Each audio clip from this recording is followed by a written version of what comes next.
പുഴയിലൂടെയോ തോട്ടിലൂടെയോ ഒഴുകി വരുന്ന തേങ്ങ എടുക്കുന്നതിന്റെ ഇസ്ലാമിക വിധി എന്ത്? ഉടമസ്ഥൻ ചോദിച്ചു വരില്ല എന്ന് ഉറപ്പുള്ള ഒറ്റപ്പെട്ട 1-2 തേങ്ങകൾ നമുക്ക് എടുക്കാവുന്നതാണ്. എന്നാൽ ഒരുപാട് തേങ്ങകൾ ഒഴുകി വരുമ്പോൾ അത് ശേഖരിച്ച് വിൽക്കുന്നതിന് മുൻപ് പള്ളിയിലോ അങ്ങാടിയിലോ അല്ലെങ്കിൽ പൊതുസ്ഥലത്തോ വെച്ച് സമൂഹത്തിന് മുമ്പാകെ അത് പ്രദർശിപ്പിക്കണം. ഇനി വാട്സ്ആപ്പ് ഗ്രൂപ്പുകളിലായാലും പ്രശ്നമല്ല. കാരണം അതെല്ലാം ഒരു പക്ഷേ ഒരു തോട്ടത്തിൽ നിന്നോ അല്ലെങ്കിൽ ഒരു ഗോഡൌണിൽ നിന്നോ ആയിരിക്കാമെന്നത്. അഥവാ ഒരു സാധ്യതയെങ്കിലും ഉണ്ട് ഉടമസ്ഥൻ തിരിച്ച് ചോദിച്ചു വരാൻ. എന്നിട്ടും ഒരു പ്രതികരണവും ലഭിച്ചിട്ടില്ലെങ്കിൽ നമുക്ക് വിൽക്കാവുന്നതാണ്. ആ പണം നമുക്ക് എടുക്കാമെങ്കിലും ഏറ്റവും നല്ലത് പാവങ്ങൾക്ക് ദാനം ചെയ്യലാണ്.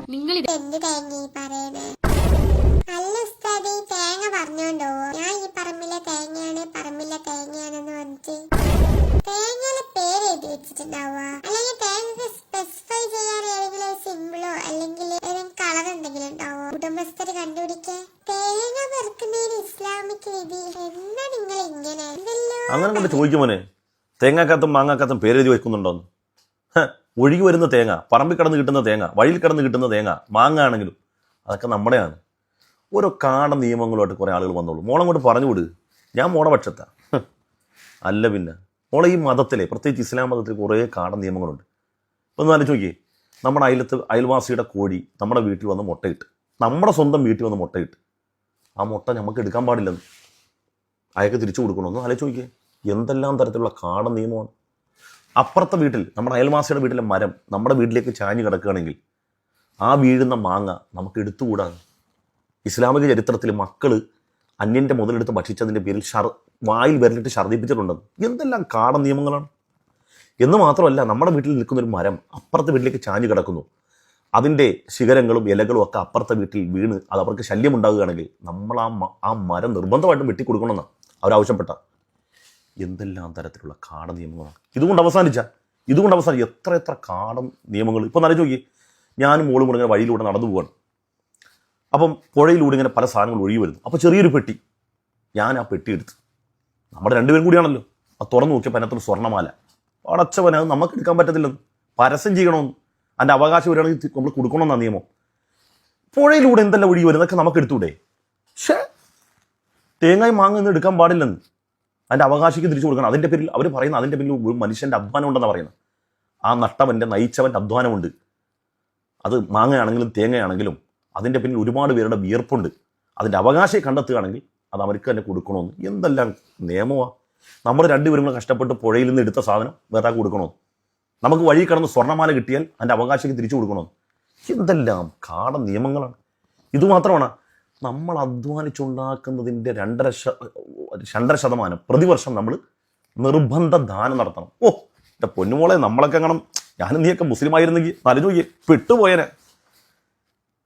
മോളെ, ഞാനും നീയും അധ്വാനിച്ച് ഉണ്ടാക്കിയ പൈസ നമ്മുടെ അക്കൗണ്ടിൽ കിടപ്പുണ്ടെങ്കിൽ പ്രതിവർഷം അതിൻ്റെ 2.5% നമ്മൾ നിർബന്ധ ദാനം, നമ്മുടെ ഔദാര്യമില്ലെന്ന്, നമ്മൾ നിർബന്ധമായിട്ടും കൊടുക്കണം. എങ്കിൽ മാത്രം നമ്മുടെ സമ്പത്ത് ശുദ്ധിയാവുള്ളൂ എന്നാണ് പറയുന്നത്. എന്തെല്ലാം തരത്തിലുള്ള കാട നിയമമാണ്. എന്ന് മാത്രമാണ് ഈ ഇസ്ലാമിൻ്റെ നിയമങ്ങൾ. നമ്മൾ ആലോചിച്ച് നോക്കിയേ, കാടത്തരത്തിൻ്റെ അങ്ങേയറ്റം എന്താണെന്നറിയോ? നമ്മളിങ്ങനെ വഴിയിലൂടെ നടന്നു പോകണം, മൂത്രമൊഴിക്കാൻ മുട്ടി. ആലോചിച്ച് നോക്കണം, മതനിയമങ്ങൾ ഇടപെടുകയാണ്. മൂത്രമൊഴിക്കാൻ മുട്ടുന്ന സമയത്ത് ഒരു നല്ല ആൽമരം, ആ ആൽമരത്തിൻ്റെ ചുവട്ടിൽ ആളുകൾ വിശ്രമിക്കുന്നതാണ്, അവിടെ മൂത്രമൊഴിക്കാൻ പറ്റത്തില്ല. ആലോചിച്ച് നോക്കിയേ, അവിടെ മൂത്രമൊഴിക്കാൻ സമയം, പിന്നെ എനിക്ക് മൂത്രമൊഴിക്കണ്ടേ? അതുപോലെ തന്നെ പുറത്തെല്ലാം കൂടെ പുറത്തിട്ടിട്ട്, ജനങ്ങൾ കൂടുതൽ നടത്തണമെങ്കിൽ എല്ലാം പുറത്തിട്ട്, ആളുകൾ പോകുന്ന വഴിയിലാണെങ്കിൽ അങ്ങനെ പുറത്തിട്ട് മൂത്രമൊഴിക്കാൻ പറ്റത്തില്ല. മറ വേണമെന്ന്. ഇത്ര കഷ്ടപ്പാടാണെന്ന് ആലോചിച്ച് നോക്കി. അതുകൊണ്ട് അവസാനിച്ചില്ല. ഫലം കായ്ക്കുന്ന വൃക്ഷത്തിൻ്റെ ചുവട്ടിൽ ഒഴിക്കാൻ പാടില്ല, കെട്ടിക്കിടക്കുന്ന വെള്ളത്തിൽ ഒഴിക്കാൻ പാടില്ല, ജീവിക്കുന്ന മാളത്തിൽ ഒഴിക്കാൻ പാടില്ല. എന്തൊരു കാട നിയമങ്ങളാണ്. മൂത്രമൊഴിക്കാൻ മുട്ടി എവിടെയെങ്കിലും ഒഴിച്ചാൽ പോരെ? എല്ലാ വിഷയത്തിലും ഇങ്ങനെ മതം ഇടപെട്ടാല കാട നിയമങ്ങൾ. ഇതുകൊണ്ട് അവസാനിച്ച അങ്ങനെ ഓരോ നിയമങ്ങൾ നമ്മൾ ആലോചിച്ച് നോക്കി. ഇതിപ്പോൾ മനുഷ്യനുമായി ബന്ധപ്പെട്ടാണല്ലോ. ഈ മൃഗങ്ങളോ, എൻ്റെ വീട്ടിൽ പശു ഉണ്ടെന്ന് വിചാരിക്കുക. പശു ഉണ്ടെങ്കിൽ ഞാനതിനെ കറക്കാൻ പോകുന്നതിന് മുമ്പ് നഖം വെട്ടണമെന്ന്. പശു ചുരത്തുമ്പോൾ പാല് കറന്നെടുക്കുമ്പോൾ നിന്റെ കൂർത്ത നഖമാ വീർത്ത മുലയിൽ കോർത്തു പോകരുതേ, അതിനെ അസഹ്യമാക്കരുതേ. പശുവിൻ്റെ അകടില്ലേ, നിന്റെ നഖം കൊണ്ടിട്ട് പോലും അതിന് അസഹ്യത ഉണ്ടാകുന്ന അവസ്ഥ ഉണ്ടാകരുത്. അതിന് നഖം വെട്ടിയിട്ടെ അതിനെ കറക്കാൻ പാടുള്ളൂ. ഇസ്ലാമിന് നിയമം, കർശന നിയമമാണ്. നായല്ലേ പട്ടി, കടിക്കാത്ത നായെ കല്ലെറിയാൻ പാടില്ലെന്ന്, അതിനെ ആട്ടി ഓടിക്കാൻ പാടില്ല, നിയമമാണ്. ഭക്ഷിക്കാൻ വേണ്ടിയല്ലാതെ ഭക്ഷ്യയോഗ്യമായ ജീവികളെ ഒരു കാരണവശാലും ഉപദ്രവിക്കാൻ പാടില്ല. ഉദാഹരണം പറഞ്ഞാൽ നമ്മൾ അമ്പെയ്ത്ത് പഠിച്ചോണ്ടിരിക്കുക, അമ്പെയ്ത്ത്.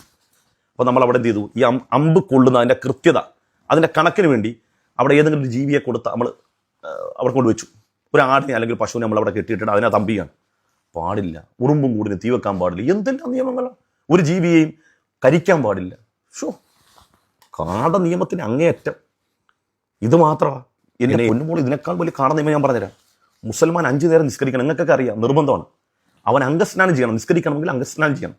ഈ അംഗസ്നാനം ചെയ്യാൻ വേണ്ടി അവൻ വെള്ളം എടുത്ത് റെഡിയാക്കി വെച്ചിരിക്കുകയാണ്. അപ്പോൾ ഒരു നായ അവിടെ വെള്ളം കുടിക്കാൻ വേണ്ടി ദാഹിച്ച് വലിയാണ് എങ്കിൽ ഈ വെള്ളം കൊണ്ട് വുളു എടുത്തുകൂടാ, അംഗസ്നാനം ചെയ്തുകൂടാ. ആ നായക്ക് കൊടുക്കണം.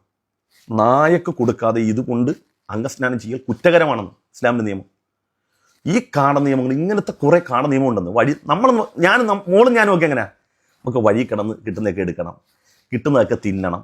മറ്റുള്ളവൻ്റെ അധ്വാനവും അവൻ്റെ അവകാശവും നമ്മൾ നോക്കാൻ പാടില്ല. ഇതൊക്കെ ഞാനും മോടെ പക്ഷത്താണ്.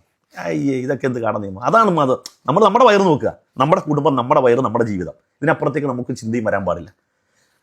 മോടെ ചിന്തയാണ് യഥാർത്ഥ ചിന്തയെന്ന് പറഞ്ഞാൽ.